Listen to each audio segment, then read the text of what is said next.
7h21, de volta então na abertura deste Folha no Ar de hoje.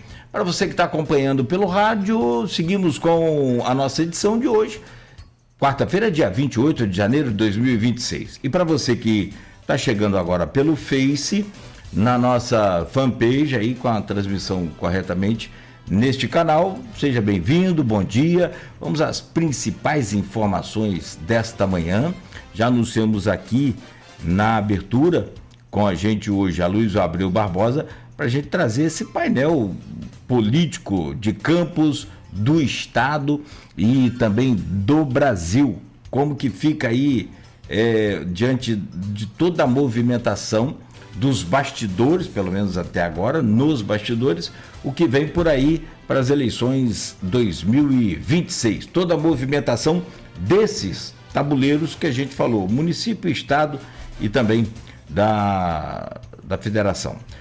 Hoje é quarta-feira, dia 28 de janeiro, dia do jornal Folha da Manhã. Destaque aqui na capa do jornal impresso, que já está bem cedo aí, desde cedo nas bancas e também nas casas dos assinantes.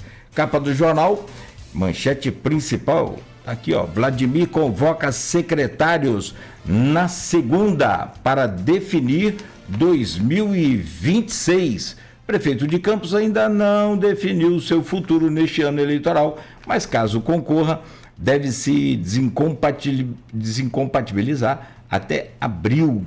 E tem essa reunião aí segunda-feira, hein? Quantos secretários vêm, quantos não vêm, quem vem para deputado, como é que fica esse cenário aí também.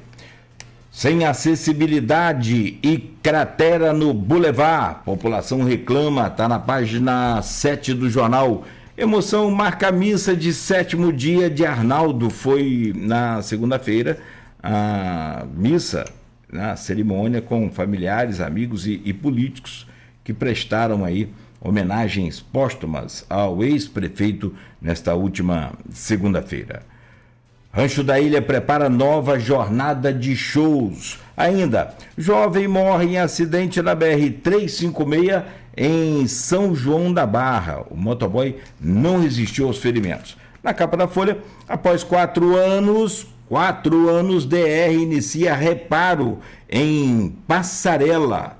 Essa é uma obra do DR, a reforma deve ser concluída ainda em fevereiro aqui na RJ 218 Campos Farol, né?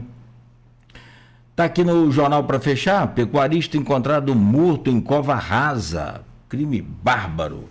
Governador tampão com nomes que vamos analisar agora aqui com o Aloysio Abreu Barbosa nessa edição de hoje. Michione, Siciliano e Ruas articulam aí suas candidaturas ao governo do estado este ano, nesse mandato tampão.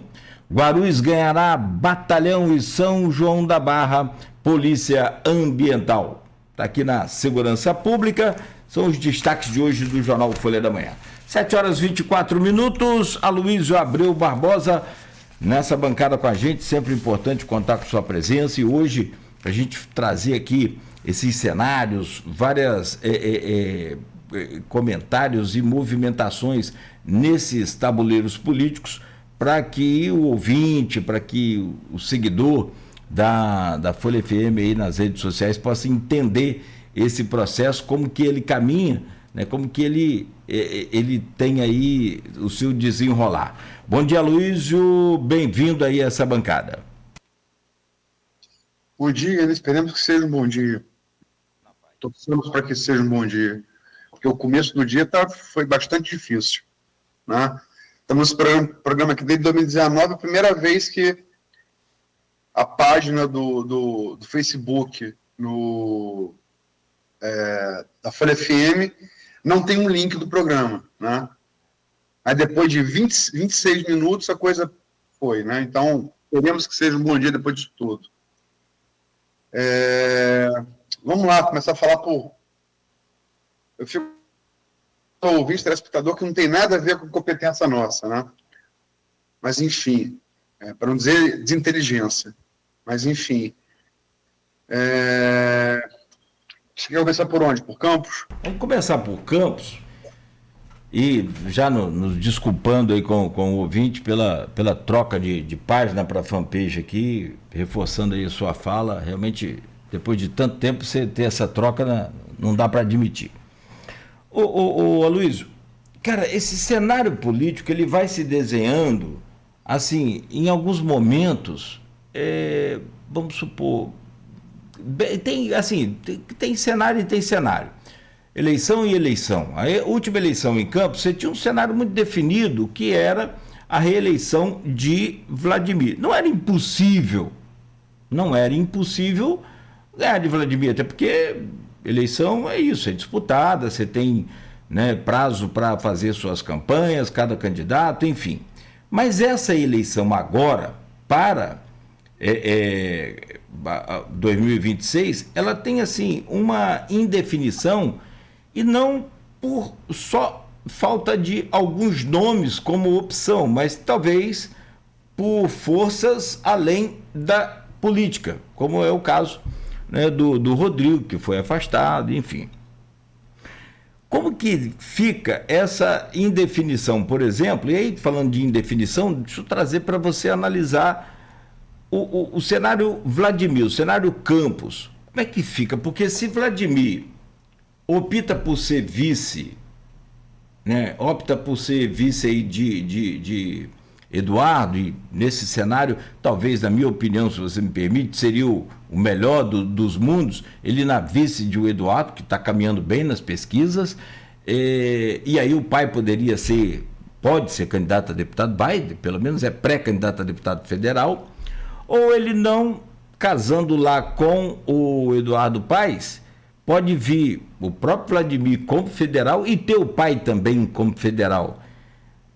Está marcada uma reunião para segunda-feira com os secretários. Isso naturalmente deve ser para definir muito sobre essa questão de deputado estadual. O que você tem de bastidor e pode acrescentar nessas informações?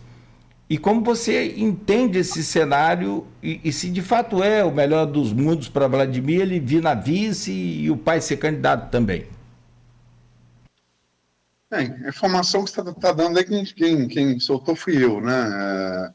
Um grupo de WhatsApp convocou a reunião no dia 2, segunda-feira próxima, com os secretários de subs, né, Vladimir, né?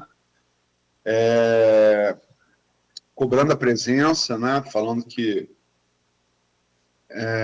vai determinar os rumos aí de 2026 nessa reunião, os rumos dele, né, e logicamente do governo, uma vez que ele deixa o governo, deve falar como é que vai ficar com o Frederico, né, que é o vice dele, e a mensagem é a seguinte, literalmente, do Vladimir, seus secretários e subs. No dia 2/2, às 10h30, faremos uma reunião com todos os secretários e subs sobre o ano de 2026. Estou avisando com antecedência para que todos se programem para estar presentes. Quem tiver algum compromisso nesse dia, a favor é agendar devido à importância da reunião. Ou seja, é para definir, né, definindo o futuro dele, ele vai definir o futuro do governo municipal também, né? Cara, desde que isso começou, essa coisa de poder ser vice de paz, seria o melhor dos mundos ser vice de paz. Depende de paz, né? Depende de uma série de coisas. Geralmente quem escolhe o vice é o cabeça de chapa, não é o vice que escolhe ser... Não é o vice que escolhe ser, vou ser o vice, né? Isso é igual uma vez que foi no Celino Kubitschek, eu acho, um político falou, não, que eu lá no meu colégio eleitoral no meu estado, eu falei que você ia me chamar para ser ministro e tal, não posso faltar de mãos vazias. Então tá bom, fulano. Você fala então que eu te convidei e você recusou. Entendeu? Então a iniciativa e não é só o cabeça de chapa, né? Pai já disputou 2 eleições do governo do estado, né? Perdeu porque tem muita consistência na cidade do Rio de Janeiro, que é uma colégio eleitoral, mas não vai tão bem assim na Baixada Fluminense, né? E no interior do estado do Rio de Janeiro, né? Inclusive Norte Fluminense. Campos é um município aqui do Norte Fluminense com mais eleitores, né? Nós temos hoje, aptos a votar, em 4 de outubro, né, 373.543 eleitores. Né? Hoje, o nome que parece mais cotado para vice de pai seria o prefeito, não está definido, né? Isso muda muito, né? Até as convenções, tudo pode acontecer, inclusive nada. O certo é que vai ter um vice, pai já confirmou que vai ser candidato, também confirmou que todo mundo sabia. Mas hoje, quem surge com força para essa vaga seria o Rogério Lisboa, que é prefeito de Nova Iguaçu, que tem 607.078 eleitores. Quer dizer, mais de 242 mil eleitores a mais do que Campos, né?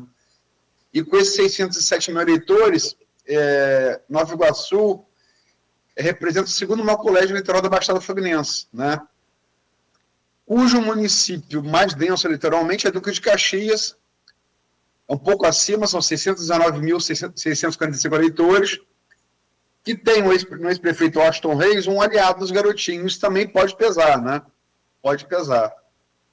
E o Washington está, como novidade, também com o julgamento no Supremo marcado para o dia 11. Ele hoje está inelegível, né?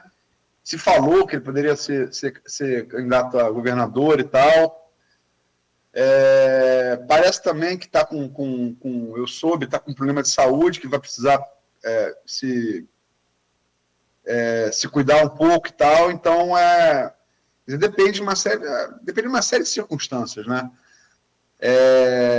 Mas hoje o vice mais provável, não está descartado o Vladimir, tá? Pode ser que seja ele, mas hoje seria o Rogério Lisboa, o mais provável. Mas a gente não pode descartar a força de Washington, e o Washington é aliado de primeira hora dos garotinhos, né? Tanto do pai quanto do filho. Também aliado do Frederico Paes, mesmo partido, no MDB.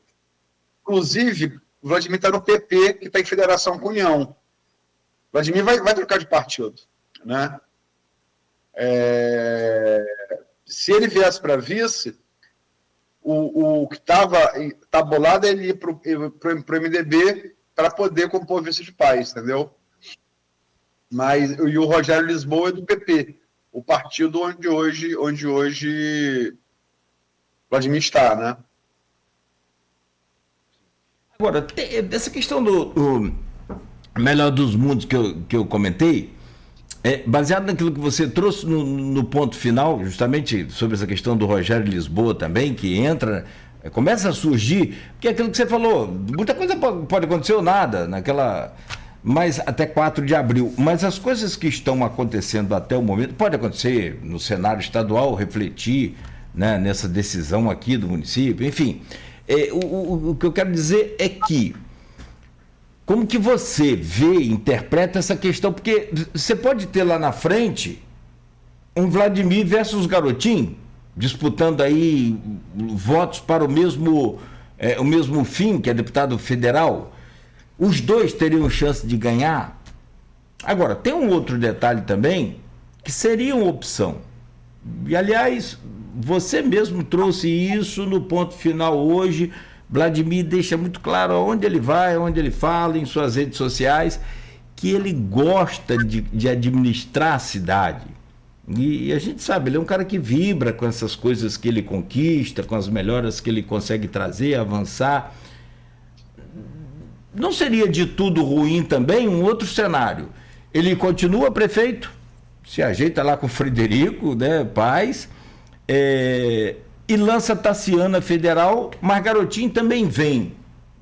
E aí como é que fica esse movimento no tabuleiro? Porque assim, o que a gente faz aqui, e eu peço a você para fazer, é usar a sua expertise, o seu conhecimento, a sua experiência jornalística de mais são 34, 35 anos, que você acompanha a política, então você consegue... Vai para 37, né, Guilherme? Vai para 37 esse ano. Já? Caramba! Oxe. Então, esse ano para 37, então é mais experiência. Então você traz aqui um movimento, o que pode? Que assim, é o que a gente falou. Cara, de repente, tem um convite de um candidato aqui, define, beleza, muda tudo que a gente projeta. Mas como as coisas vão caminhando, o que é possível acontecer? Seria um cenário também bom? Vladimir continua, porque o que acontece nesse cenário todo? O que se fala sobre político. A pior situação para um político em atividade é ele ficar sem mandato. Correto? E Vladimir, se vem a vice e perde, ele fica o quê? 2 anos aí sem mandato nenhum. Se ele coloca a Tassiana, é como se fosse um Vladimir lá também. Como é que é isso? Não, essa possibilidade de Tassiana vir federal estava colocada lá atrás. Já houve, assim, essa balança, ela já pesou para um lado e para o outro algumas vezes, entendeu? Já pesou para ele ficar na prefeitura, já pesou para ele vir a federal, já pesou para ele vir para a Paz, ela Tassiana. O que parece certo é que Garotinho, que está no Republicanos, né, vai se lançar, né? Ele tem, além de ser aliado de Washington, ele tem posição boa com Vaguinho também, Belfor Roxo. Garotinho tem muita densidade ainda. Pelo que foi governador, elegeu a esposa governadora em turno único, né? Garotinho tem muito recall ainda no estado do Rio todo, na Baixada Fluminense, na região serrana, no sul fluminense. Ele tem serviço prestado, tem obras. Pô, quem, por exemplo, como eu, vai ao Sana desde os anos 90, sabe o que é o acesso àquilo ali, aquela região serrana ali, que depois vai para o Friburgo, Lumiar, né? Antes e depois do governo Garotinho. Só para dar um exemplo, né? Garotinho tem essa coisa, volta e meia que atrapalha, são os problemas jurídicos, né? Que volta e meia atrapalha o questionamento jurídico. Mas isso parece tá pacificado, pelo menos até o momento, né? Vamos ver aí, logicamente que a gente só vai saber quando as candidaturas foram homologadas à convenção e o TSE, através dos TREs, homologarem as candidaturas, né? A gente vai saber se está tudo certinho aí, né? Agora, essa possibilidade de Tassiana, não tem a dúvida se Tassiana viesse, teria chance. Tassiana é popular, né? Comunicativa, mulher bonita, né? Proativa, né? Ela teria bastante chance, a meu ver, né? Agora, assim, a preço de hoje, a julgar por hoje, talvez sim seja provável que tenhamos pai e filho disputando o mesmo cargo e tentando aí dividir os votos sem ser uma briga meio de tragédia grega, né? Pai contra o filho, né? Que é meio mitologia grega, né? Mas eu acho que, assim, tanto Vladimir quanto o Garotinho tem necessidade para os dois se elegerem. Agora, aquela coisa, né? Farinha pouca é meu perão primeiro. Todo político para voto é igual, né? Agora, o mais provável hoje talvez fosse isso, né? Que Garotinho... Porque Garotinho, inclusive, ele pontua bem o governador. Ele, na ideia Big Data, do dezembro do ano passado, que foi a mais recente, se não me falha a memória, ele ficou em segundo ali com 15. O problema de Garotinho é a rejeição para a eleição majoritária, né? Sobretudo a eleição de cargo executivo. Ele tem a rejeição muito grande, né? Muito grande. A rejeição de pais, por exemplo, é bem menor. Garotinho, ele tem, Garotinho, ele tem um bom piso, mas o teto é muito achatado. Então, é possível, sim, que tenhamos essa disputa aí de pai e filho federal.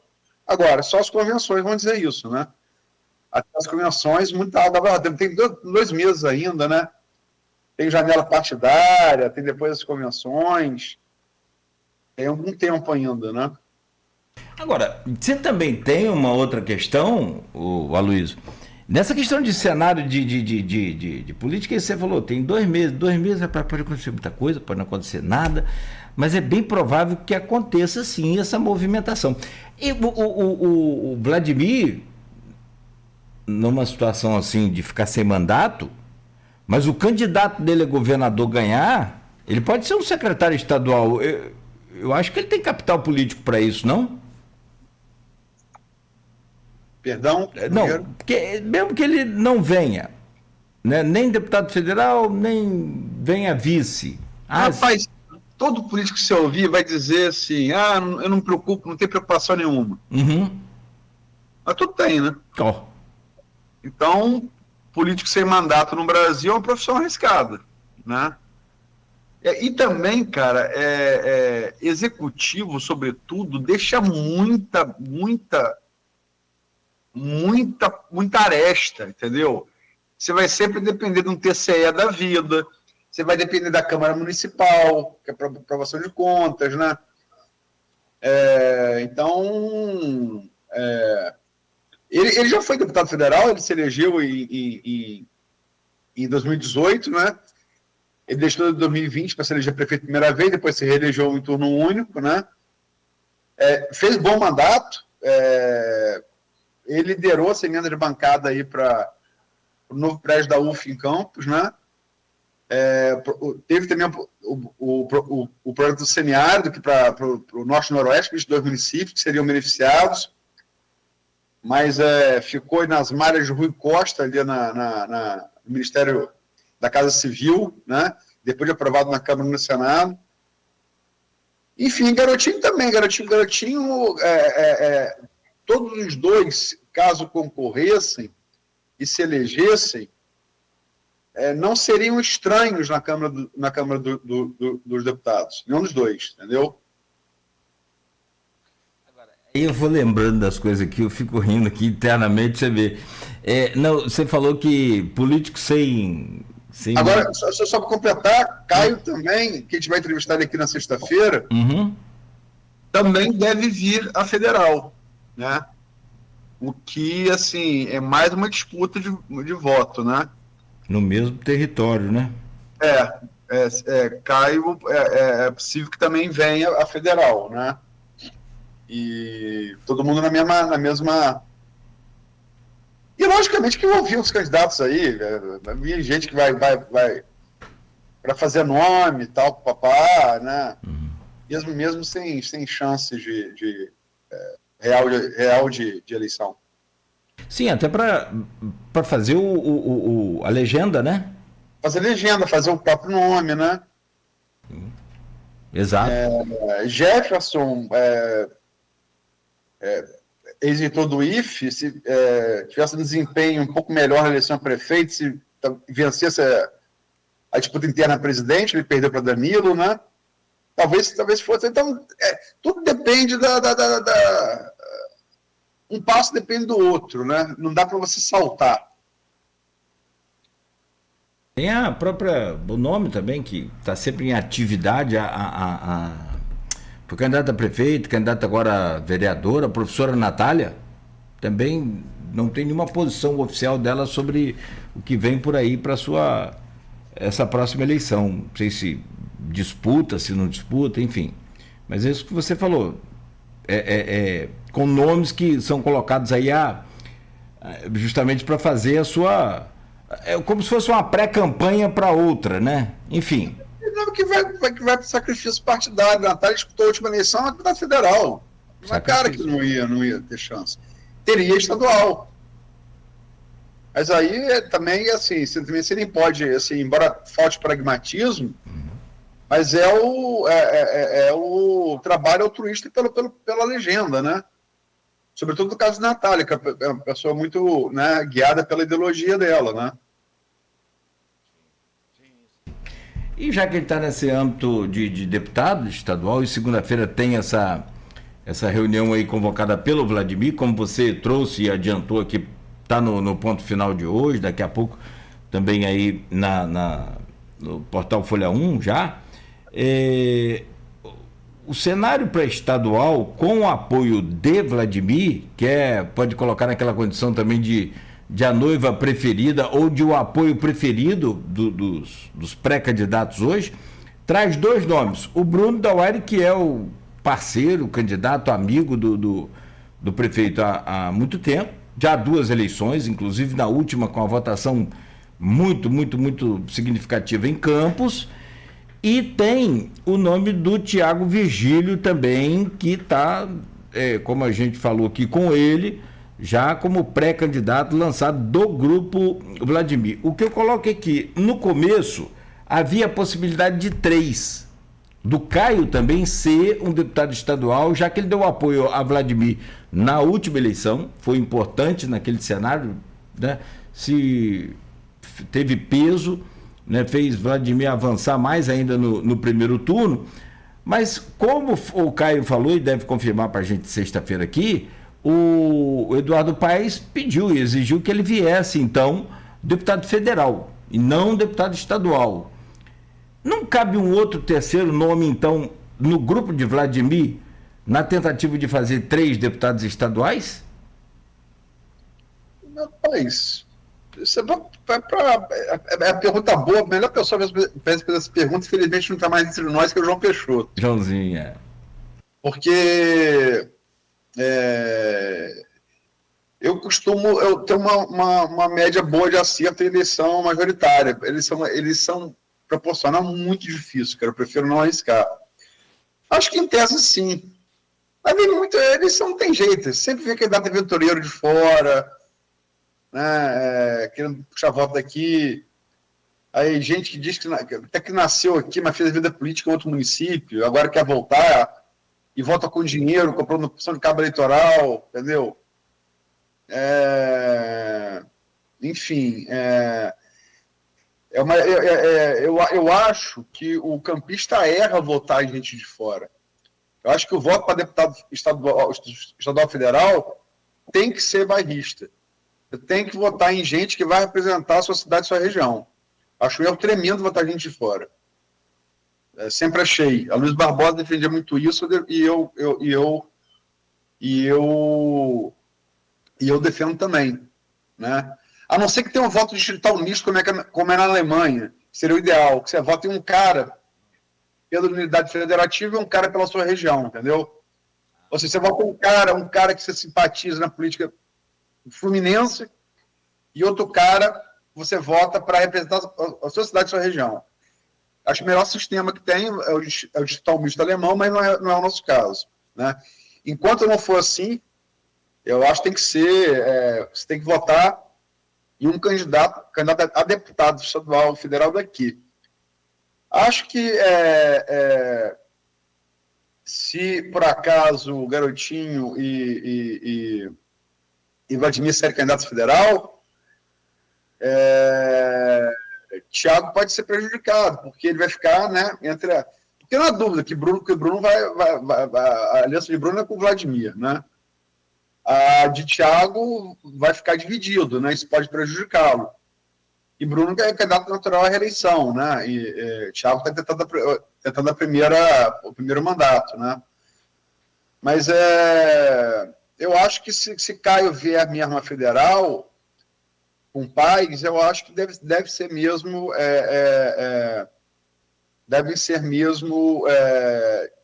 Bruninho e Thiago. Tem umas candidaturas aí, né? Tem também o grupo de Bacelar se desmembrando, com Maicon Cruz, né? Aí vai PT com Quaquá, enfim. Vão surgir outras candidaturas. Tem as candidaturas do grupo de Bacelar, né? A gente não sabe ainda, né? Porque depende muito também de situação jurídica do próprio Bacelar, né? Mas certamente vai ter candidatura, né? A deputado estadual, certamente, né? Talvez a federal, seria mais um. Mas para terminar esse bloco, uma pergunta aqui do Henrique da Hora, aqui no streaming que demorou quase meia hora para entrar na página, onde e é muito ruim, porque é onde o telespectador e o ouvinte costumam interagir, né? Ele pergunta aqui: não vejo mais análise para os 2 senadores depois da retirada de Flávio. Cláudio Castro está virtualmente eleito, Garotinho poderia vir a senador? Sim, Garotinho poderia vir a senador, seria possível. O próprio Washington Reis pode vir a senador, se ele, por acaso, nesse julgamento no dia 11, ele ficar elegível. Né? Não podemos esquecer que tem Carlos Portinho também, que é senador, assumiu o mandato de Harold, né? É senador, enfim, tem Benedita Silva, né, que é o nome da esquerda mais forte para o Senado. Agora, eu acho que como o recall da operação nos complexos do Alemão da Penha, aprovação popular imensa que teve aquelas operações, eu acho que deixa assim Castro, e aí não há juízo de valor moral sobre a ação. Né? Estou reconhecendo o efeito dela estatístico na população. Eu acho que Castro, sem Flávio, é assim favorito para... Agora, tem esse Banco Master, que está metido também, como está Ibanez em Brasília, né? A gente vai falar disso mais tarde. De repente, se explode algum caso de Castro nesse Banco Master, que a gente não sabe o que vai vir, se vai voltar à primeira instância, Toffoli vai continuar fazendo o que quer, a despeito do devido processo legal, sigilo, interfere na cariação nas perguntas da Polícia Federal, enfim. Castro ele está também nessa coisa do Banco Master. Inclusive na parte da previdência do servidor estadual. Pode ser, né? Mas vamos falar disso um pouquinho mais adiante. Vamos lá. 7h53, ainda tem o caso CEPERG. Caso CEPERG também. É verdade, bem lembrado, ele vai ser julgado também, o caso CEPERG. Quer dizer... A gente não sabe se vai ter o Unicarne 3. Também. Entendeu? Então, eu falo, uma opção de condicionantes, né? Uma opção de condicionantes. Hoje, Castro sem Flávio é favorito ao Senado. São 2 vagas, né? E algumas pesquisas pós a operação do Alemão da Penha davam o Castro até à frente de Flávio. Né? Agora, como há também quem diga que Flávio é tubo de ensaio para Tarcísio, então pode ser também que Flávio volte para o Senado. Então, assim, tem muita variável, né? Muita variável. Acabei pulando uma variável aqui também, que Vladimir fica... Rapaz, é difícil, porque o Garotinho, em suas redes sociais, como jornalista, ele promete lançar aí uma série de denúncias contra Eduardo Paes em março. E Vladimir fica no meio desse fogo cruzado, que ele é amigo do Paes. Né? Também tem isso. Se for mexer mesmo em todas as variáveis, a gente fica até meio-dia. A questão da vista de Paes foi mais a lealdade, até onde eu fiquei sabendo, a lealdade de Vladimir de não tomar uma decisão antes de Reis definir a sua situação. Entendeu? Então eu fiquei sabendo. Perfeito. Entendeu? O Paes não gostou. Enfim, está no direito dele também. Vladimir está no direito dele, o Paes também está no direito dele. Isso é política, né? Sim. Isso é política. Vamos falar dela agora aí, dessa configuração também agora de governador no próximo bloco, então. Eu vi um corte rápido aí na internet de Paes acho que foi num pagode aí com Cláudio Castro. Todo mundo junto. E Castro... Vamos falar disso. Michione é o candidato dos sonhos de Castro e de Paes. E Siciliano, como é que fica nessa jogada? Que é o candidato do PT justamente para dar um reforço com... Qual o PT? O PT de Coacó está com Paes. E aí? Qual o PT? Essa aí é pergunta do milhão. Bom, são 7h56. Meu caro Luiz, vamos fazer um intervalo. Você que nos acompanha aí, continue ligado, continue aqui com a gente. Pausa rápida aqui no Folha no Ar, que tem o oferecimento de Proteus, Unimed Campos, Laboratório Plínio Bacelar, Vacina Plínio Bacelar e Radmed Diagnósticos por Imagem. Você tem 37 anos na experiência de cobertura política Eu faço 35 este ano de rádio também, e aí vai como você também, cobrindo política, polícia, carnaval, futebol. Tem uma, cara, que eu ouvia muito quando comecei no rádio e cheguei a Campos, lá em 92, que dizia assim, o Zezé Barbosa que falava isso. E depois eu tive a oportunidade de conversar com ele, e ele me ouvia na Rádio Continental, que é hoje aqui a Folha FM, e ele confirmou e falou comigo, eu ouvi essa frase dele, e ele explicando. Político sem mandato, o mato cresce em frente à casa do político sem mandato. Porque ninguém passa mais, ninguém visita, ninguém vai lá pedir nada, ninguém vai lá dar nada, não acabou. Então, tem que ter... Ele falava também que político em final de mandato, você pede café, leva meia hora, vem frio sem açúcar. Boa. É isso, então tem que ver, tem que ter cuidado para não deixar o mato crescer na frente da sua casa. Saudoso Zezé Barbosa. 7h57 em Campos, rápido intervalo, a gente volta aqui na Folha FM com o Folha no Ar. Continue ligado aí. A gente tem sempre aquele posto de confiança